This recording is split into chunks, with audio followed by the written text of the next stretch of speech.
avoir un échec quand tu es créateur d'entreprise, ce n'est plus quelque chose de négatif. Sapiens Insight, c'est le rendez-vous de l'Institut Sapiens consacré à l'art du management et à la gestion des organisations. Je suis Raphaël Krivine, j'y interroge des personnalités expérimentées qui nous donnent des points de vue originaux, impactants et sortant de la boîte logique. Bonjour à tous, aujourd'hui nous allons parler start-up, entrepreneuriat. Le monde des startups fascine depuis des dizaines d'années, peut-être parce que le créateur d'une startup symbolise la liberté d'entreprise, il symbolise l'innovation, la prise de risque, et aussi éventuellement la perspective de gain. Mais ces derniers mois, en 2023, on assiste peut-être à la fin d'un cycle. Et pour en parler, pour faire le point sur l'enseignement d'entrepreneuriat en France, nous avons un invité, Michel Santi, bonjour. Bonjour. Michel Santi, vous êtes professeur émérite à HEC, vous avez accompagné des centaines d'entrepreneurs. Pourriez-vous vous présenter ? Oui, alors comme vous avez dit, je suis professeur émérite, donc professeur permanent, c'est ça que ça veut dire. Émérite, ça veut dire à la retraite. Du département stratégie. Pourquoi je suis au département stratégie ? Parce qu'il n'existe pas de département entrepreneuriat à HEC. Il n'a jamais existé, bien qu'il y ait eu des tentatives, je vais dire.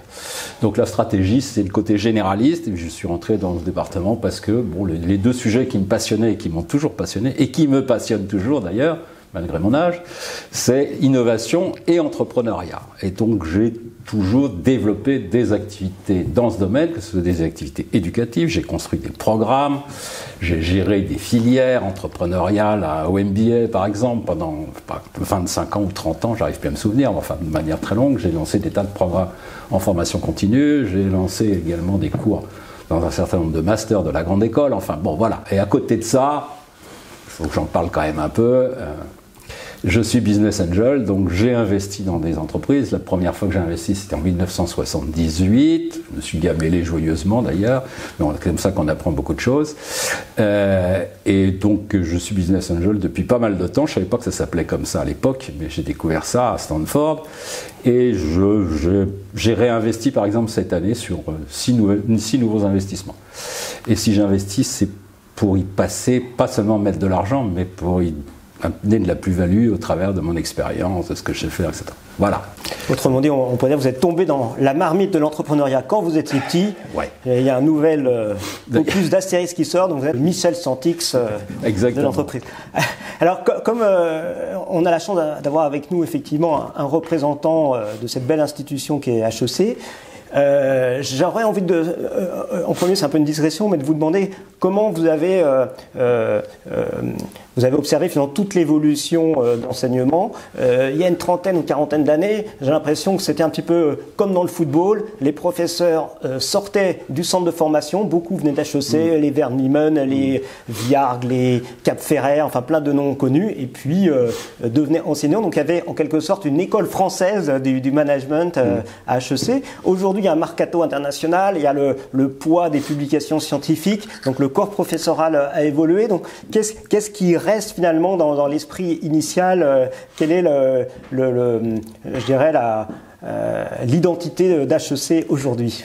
L'identité d'HEC est très différente de l'identité que vous avez indiquée. En fait, il y a eu plusieurs périodes dans HEC, pour simplifier on va dire. Il y a la période avant 1964 que ça vienne sur le campus, pas de professeurs permanents, que des extérieurs, essentiellement des universitaires, pour dire les choses simplement.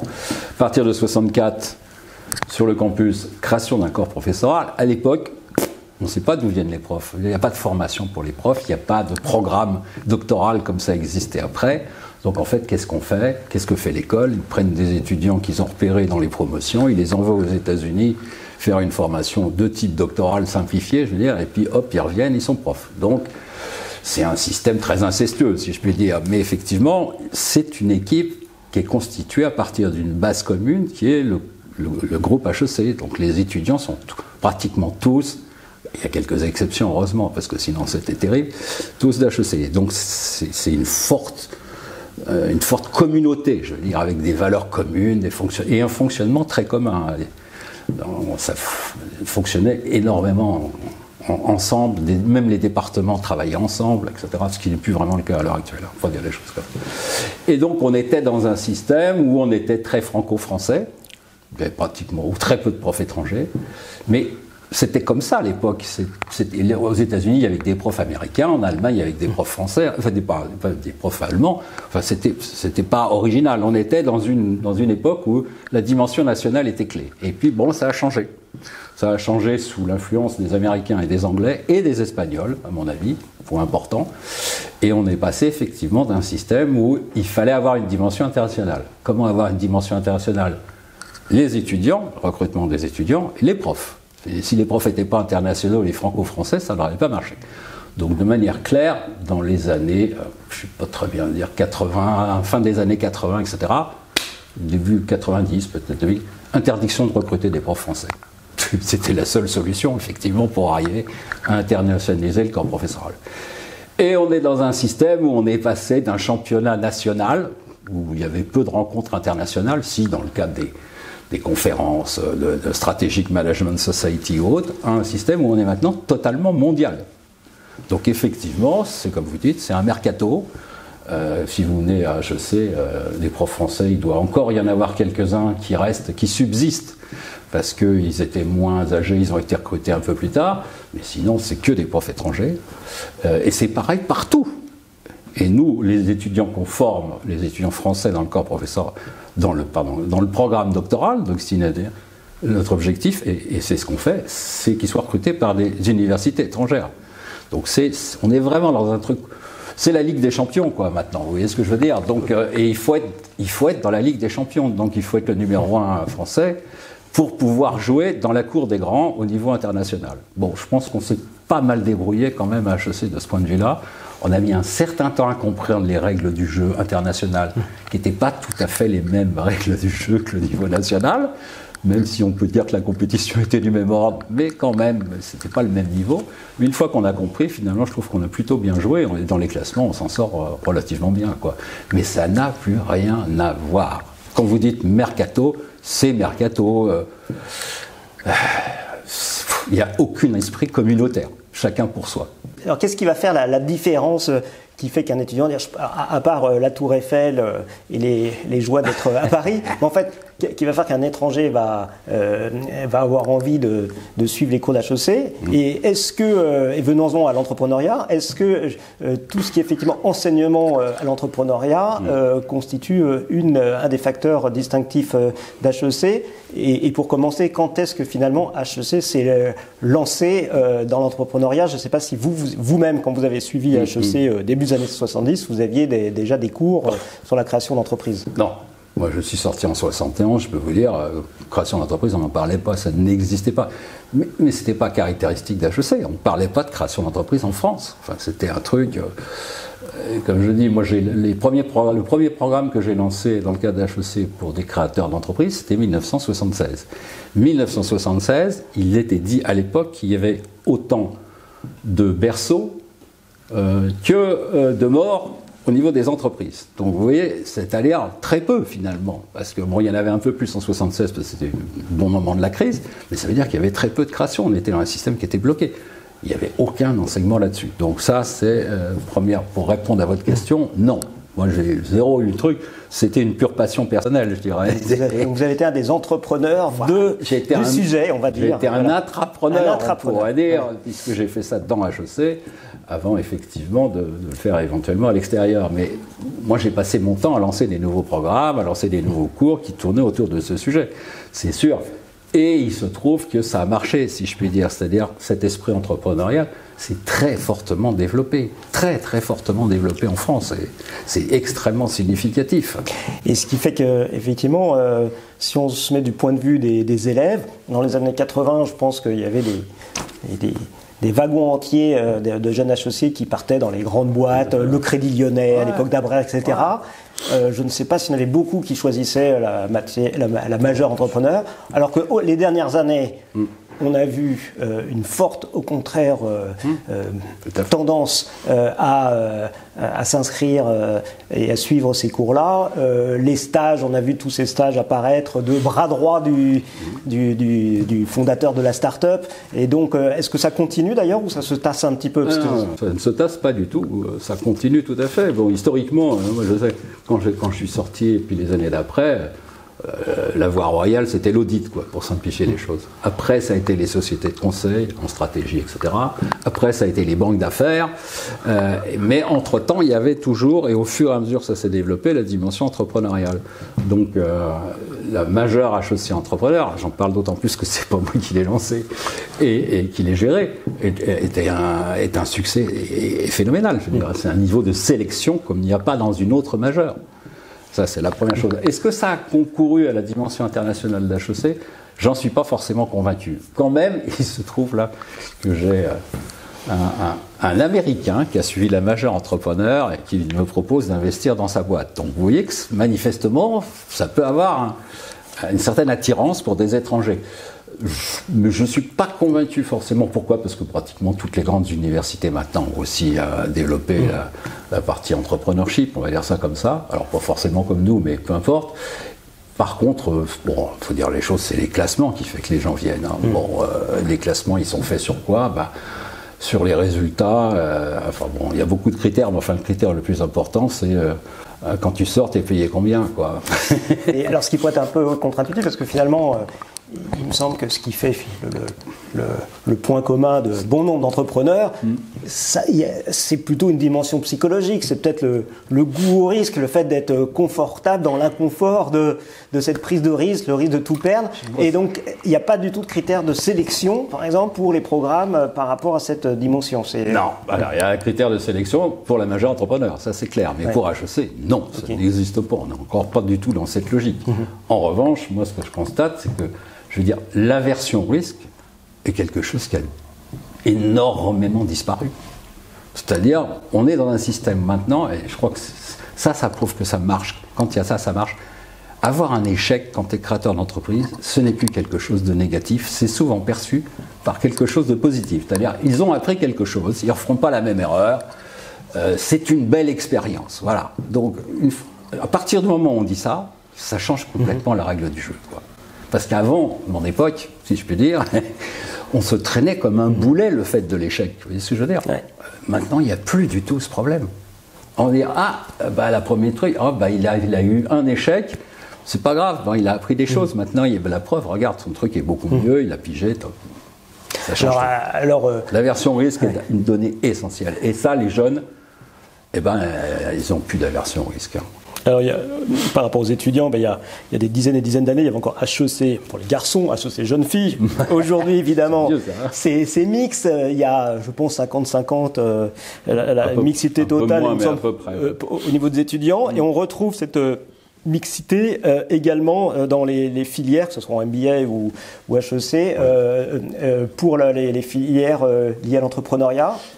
Je suis plutôt dans la partie MBA, même si j'ai abandonné, pas abandonné, j'ai retransmis le truc il y a à peu près 15 ans, mais j'arrive quand même à suivre. Il y a une population homme qui est quand même plus importante que la population femme dans les MBA en général et dans la majeure ou dans la filière, le track entrepreneurship en l'occurrence, il y a plus d'hommes que de femmes. Et d'ailleurs, quand on regarde sur la création à proprement parler, en France par exemple, c'est 60% d'hommes, 40% de femmes. Donc il y a une proportion plus importante d'hommes. Après ça touche peut-être aux biais comportementaux, la relation, la prudence, etc. qui peuvent... Et puis le fait que l'âge moyen de créateur d'entreprise c'est 35 ans à peu près. Hein. Ça tourne toujours à peu près au même truc. Bon, je pense que ça a un effet quand même sur le fait que les hommes sont en proportion plus importante à cette époque-là. Souvent, alors, par exemple, les profs de fac qui râlent parce qu'ils disent les élèves arrivent en première année, ils savent à peine écrire le français, etc. Est-ce que vous avez l'impression qu'on voyait les étudiants arriver, que leur goût quelque part pour le risque, pour l'entrepreneuriat, aurait pu être plus développé au primaire, au secondaire. Je sais que par exemple, dans un pays comme Israël, il y avait en 6e, 5e ou CM2 des petits programmes où on incite les gamins à travailler tous ensemble sur des projets d'amélioration de, je sais pas quoi, de la cantine et autres, et ce qui crée quelque part une aptitude, un goût pour créer. Est-ce que vous dites ça parfois, en tout cas pour la population des Français Alors, je ne suis pas aussi négatif que vous l'apparaissez, je vais dire ça comme ça. D'abord parce que je pense que même si ce n'est pas quelque chose qui est forcément mis en valeur par l'éducation nationale, qui ne comprend rien à tout ça, il y a beaucoup de profs qui font des exercices de ce type-là, de manière individuelle et personnelle. Bon. Et donc, peu importe, ils font des trucs où ils apprennent aux gens à fonctionner ensemble, à faire des innovations, à faire des trucs. C'est pas organisé, mais finalement, ça existe. Ça existe pas mal. Et je pense que ça a un effet. Bon, ça c'est la première chose. La deuxième chose, c'est que les gens ne sont pas prédestinés. Enfin, je veux dire, c'est pas parce qu'on les forme à ça que pour ça, ça va forcément marcher. Il y a un moment, enfin, si vous voulez, de manière claire, moi je dis, on n'est pas créateur si on n'a pas une idée, quoi. Je veux dire qu'on est créateur, mais on ne sait pas quoi, ça ne marche pas. Il faut quand même qu'il y ait une base, un projet, une idée, etc. Tant qu'il n'y a pas l'idée, les gens ne vont pas se lancer. Donc, pour revenir dans le truc, moi si je reviens à mon cas personnel ou mon expérience personnelle, les étudiants MBA qui sont passés dans ma majeure, enfin dans mon track, puisque c'est comme ça que ça s'appelait, il y en a plein qui n'ont pas créé quand ils sont sortis. Mais en revanche, j'en ai un paquet qui sont venus voir 5 ans après, 4 ans après, 10 ans après. C'était le bon moment. Ils avaient l'idée, ils avaient le truc, ils avaient l'expérience.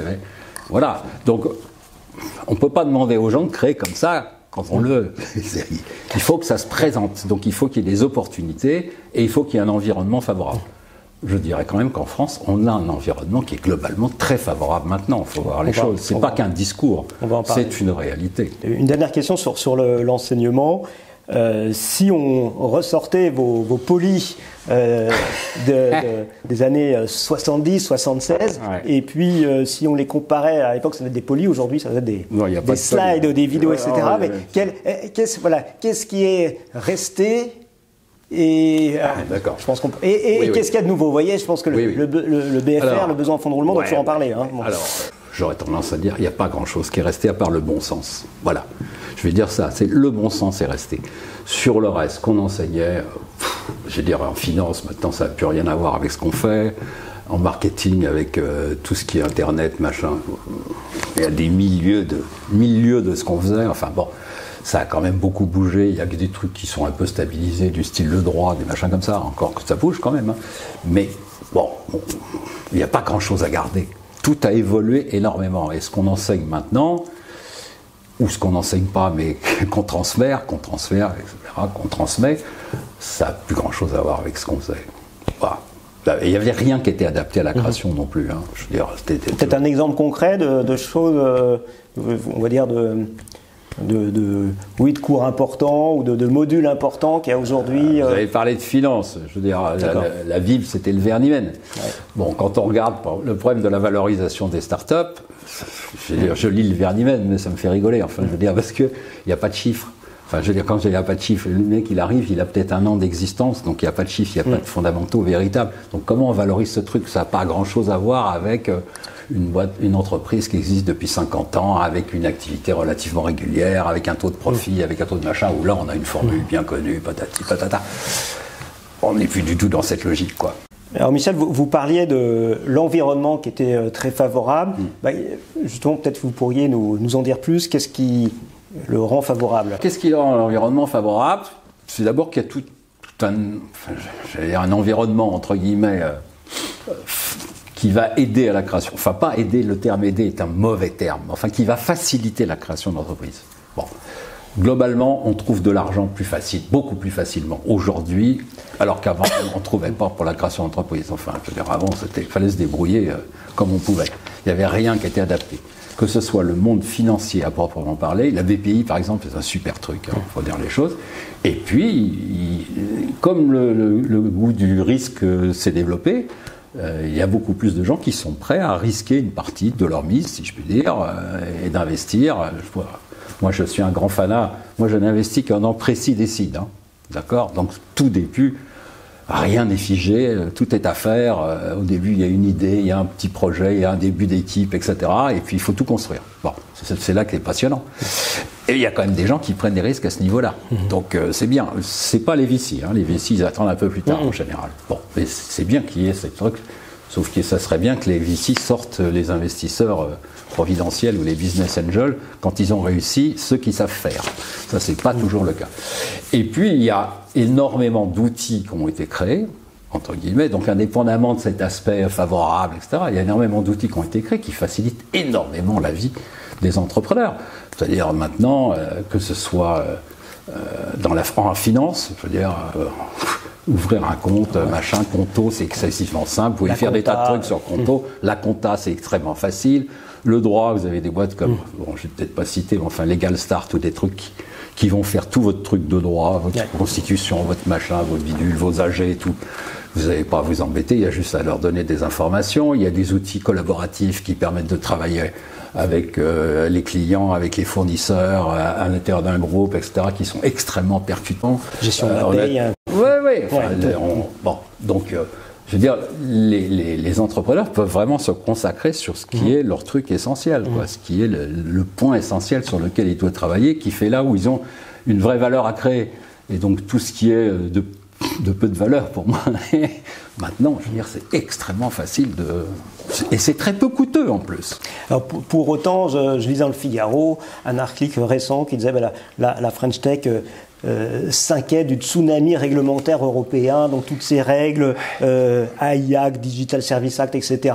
On voit d'ailleurs, c'est pas les startups, mais les scale-up qui se dotent de directeurs des affaires publiques, qui vont parfois chercher des anciens hauts fonctionnaires, ce qui prouve qu'il y a un sujet de lobbying, etc. Oui. Est-ce que vous avez pu observer ce genre de phénomène? C'est quelque chose, ça met un petit bémol à ce que vous disiez juste avant? Je vais répondre oui et non, entre guillemets, si je puis dire. Oui, à partir du moment où on atteint une certaine taille, il est certain que là, on doit faire attention à tous ces trucs.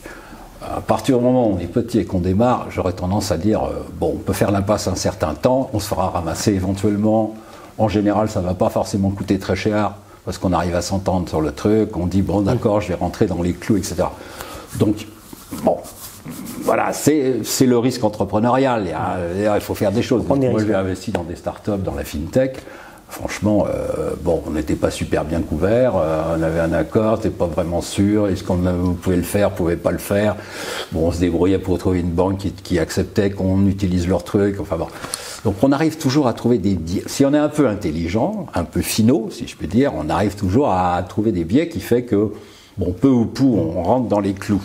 D'accord ? C'est ça le point qui est important. C'est d'arriver à rentrer dans les clous. Et d'un autre côté, il ne faut pas non plus...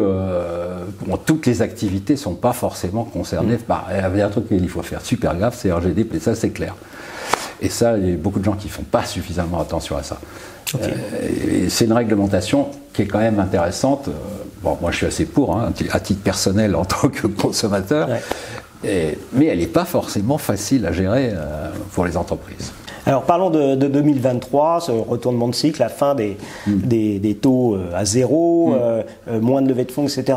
Qu'est-ce que vous observez concrètement? Est-ce qu'il y a plus de sélectivité? C'est dans la tempête qu'on voit les meilleurs? 2022 était une année totalement exceptionnelle et anormale. Donc pour moi, ce n'est pas une référence. D'accord ? Alors 2021 est encore une année assez peu originale, etc. Ce qu'il faut, si on veut faire une comparaison, il faudrait revenir à 2019-2020, c'est-à-dire avant le Covid. Avant le Covid. Et parce que 2022, est parti dans tous les sens, là, ça a explosé. Bon. Ça, c'est le problème des financiers. Ils ne savent pas faire des choses régulières. Donc, ou c'est la crise, ou alors c'est l'excitation. Bon, 2022, c'était l'excitation totale. D'accord ?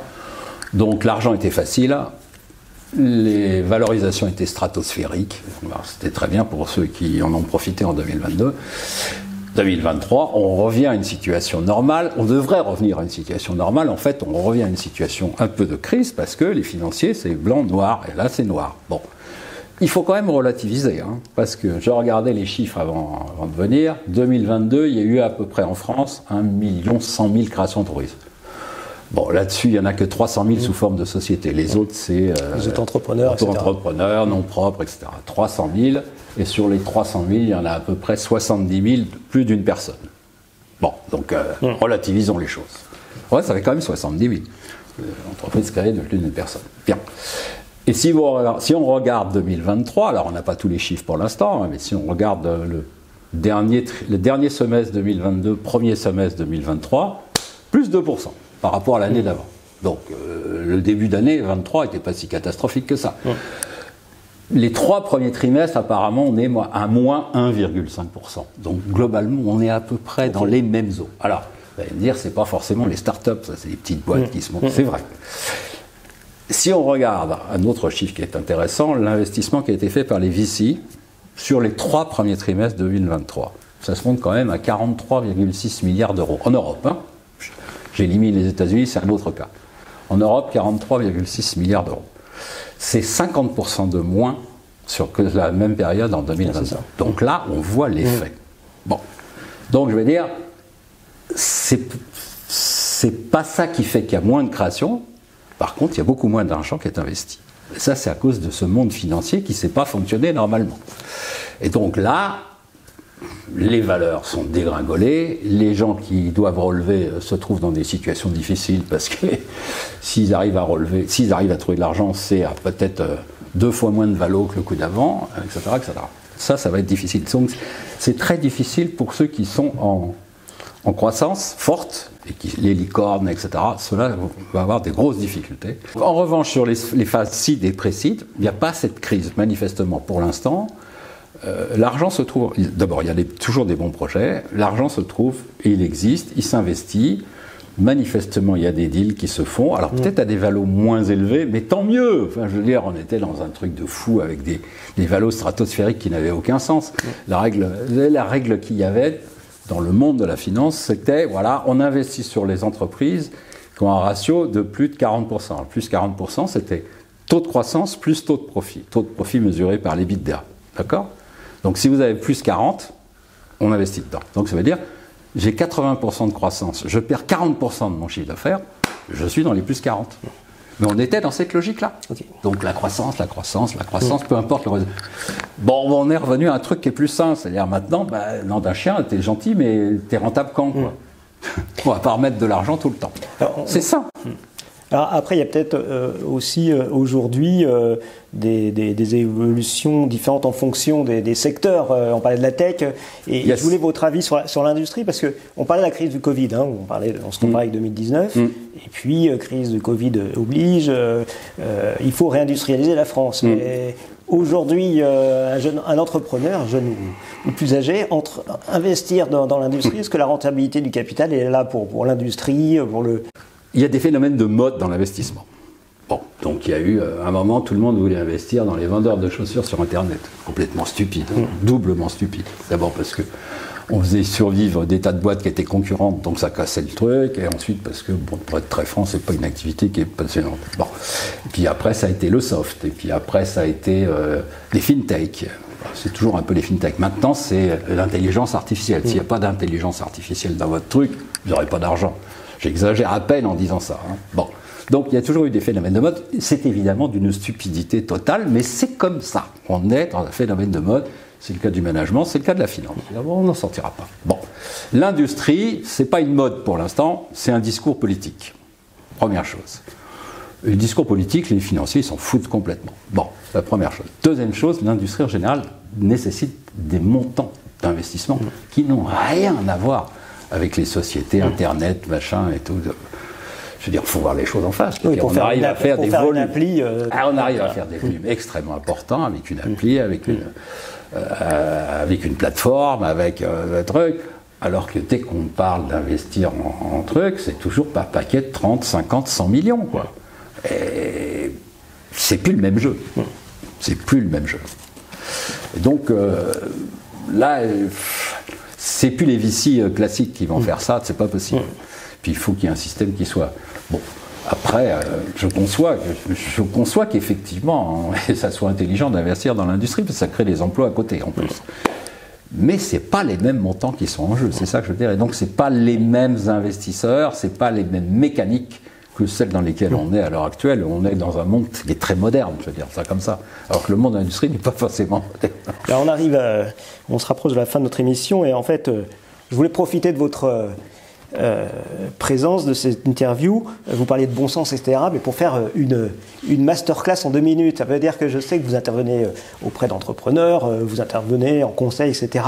Et finalement, Michel Santi qui débarque dans une boîte, qu'est-ce qui va les flairer? C'est quoi vos trucs quand vous débarquez dans une boîte et que vous rencontrez un entrepreneur qui vous dit « Michel, là, j'ai peut-être besoin de conseils ». Je ne vais pas forcément prendre exactement ce que vous m'avez cité. Je vais prendre, parce que ça m'arrive régulièrement, quand je dis régulièrement, c'est au moins une fois par semaine, minimum, c'est des gens qui viennent se présenter avec un projet pour que j'investisse dedans. D'accord. Et comme je vous l'ai dit, moi j'investis en précis de mon site. C'est-à-dire il n'y a pas grand-chose.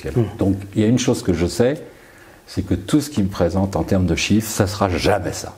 C'est clair. Donc je ne vais pas y passer un temps fou. C'est l'exercice obligatoire. Mais je ne le regarde même pas la plupart du temps parce que ça ne m'intéresse pas, je sais que ce n'est pas ça qui compte. Donc qu'est-ce qui va compter? Bon, je vais dire c'est des basiques, hein, mais c'est ce que le bon sens appelle. La première chose, c'est le degré d'originalité du truc. Si c'est pas original, franchement, si c'est pour réinventer, pas réinventer le truc qui se fait déjà X fois, aucun intérêt. Pourquoi est-ce qu'on irait financer des boîtes comme ça? Donc il faut qu'il y ait de l'originalité. Alors l'originalité, c'est une innovation, c'est une différenciation forte, c'est une disruption si c'est possible, c'est encore mieux, enfin voilà, quelque chose comme ça. Que ce soit dans l'offre, dans la chaîne de valeur, dans le business model, peu importe. Mais il faut qu'il y ait une base comme ça, première chose. S'il n'y a pas ça, je ne regarde pas. La deuxième chose, c'est qu'il me faut une équipe. Parce que je veux dire, de toute façon, c'est ça qui va compter, l'équipe. Les fameux trucs, les 3 conditions clés de réussite d'un business commercial, c'est l'emplacement, l'emplacement, l'emplacement. Ben pour la start-up, c'est l'équipe, l'équipe et l'équipe. Bon. Donc une équipe, au début, elle n'est jamais complète, mais une bonne base. Il faut que vous ayez confiance en eux. Bon, pas forcément un CV phénoménal, mais qu'ils aient démontré qu'ils ont fait des choses intelligentes. Que ça soit une vraie équipe, qui soit avec des gens complémentaires et pas des gens supplémentaires. Donc les équipes d'ingénieurs et les équipes d'HEC, jamais j'investis dedans parce qu'il faut que ça soit justement mélangé, sinon il n'y a pas de la complémentarité. Et il faut qu'ils soient à la fois suffisamment, alors ça c'est pas facile à voir, hein, c'est pas facile à tester, mais c'est question-réponse, question-réponse. Il faut quand même qu'ils soient très axés sur ce qu'ils veulent faire et qu'ils ne changent pas comme ça parce que vous lui dites un truc, le mec il va vouloir, je te change, etc. Non. Il a tracé une ligne, il a tracé sa ligne, et à un moment, si ça ne marche pas, il faut qu'il soit capable de changer, de pivoter, comme on dit maintenant. Donc, et ça, pour moi, c'est un point tout à fait essentiel, parce que comme ça ne marche jamais comme on veut, et enfin, alors, 2 points, moi je regarde beaucoup, c'est est-ce que ce sont des gens qui sont dans l'optique essai-erreur? Ça, pour moi, quand on commence, on n'a jamais la recette. Vous me parliez de... assurance. Essai-erreur. Vous dites essai-erreur. Parfois, c'est pas erreur, ça marche. On est bien d'accord. Mais je teste des choses comme ça progressivement pour trouver la formule magique. Parce qu'au début, on ne la connaît pas, la formule magique. Il faut la créer pour que ça marche. Donc, pour que le modèle fonctionne bien, il ne faut jamais avoir peur d'essayer quelque chose. Pas essayer 2 choses en même temps parce qu'on ne sait pas mesurer. Deuxième chose, il faut qu'on puisse mesurer. Donc, essai-erreur. Et le 3e point pour moi, c'est quoi ton plan B si ça ne marche pas? Pas de plan B, j'ai peur. Enfin, j'ai peur, je ne suis pas rassuré. Okay. J'aime bien qu'il y ait un plan B. Il est moins bon en général que le plan A, mais si ça ne marche pas, plan B. Dernier point, mission, vision. Vision à 10 ans, un machin, etc. Est-ce que l'équipe partage cette vision? Est-ce qu'elle est complètement délirante? Ce que j'aime pas. Mais j'aime bien quand même qu'il y ait de l'ambition. Donc, il faut à la fois qu'il y ait de l'ambition et en même temps du réalisme. Voilà, si j'arrive à combiner ça, ben moi ça me suffit, j'investis à partir de ça. Si ça répond oui, oui, oui, toc, le reste je ne regarde pas. C'est pas tout à fait vrai, mais c'est pas loin. Il y a sûrement des entrepreneurs en herbe qui nous regardent, donc c'était la masterclass de Michel Santi. Et pour terminer, on arrive à la fin de l'émission et ma question signature.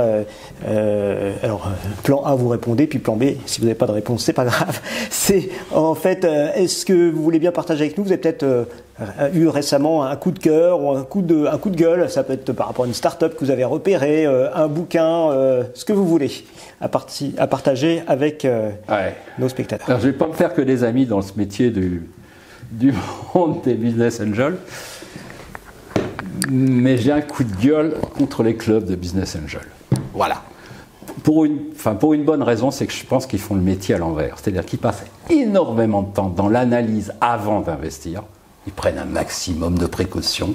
Ils cherchent à limiter les risques au maximum.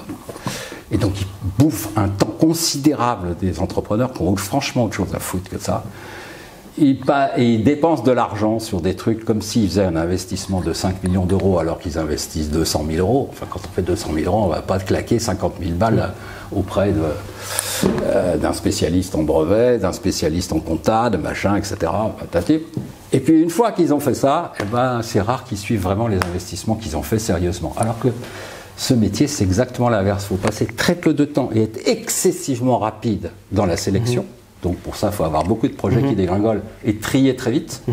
Et derrière, une fois qu'on a sélectionné et qu'on a mis de l'argent, c'est là où il faut passer du temps et un maximum de temps pour que ça marche. Michel, merci beaucoup d'avoir accepté de répondre à mes questions et à bientôt pour un futur Sapiens Insight.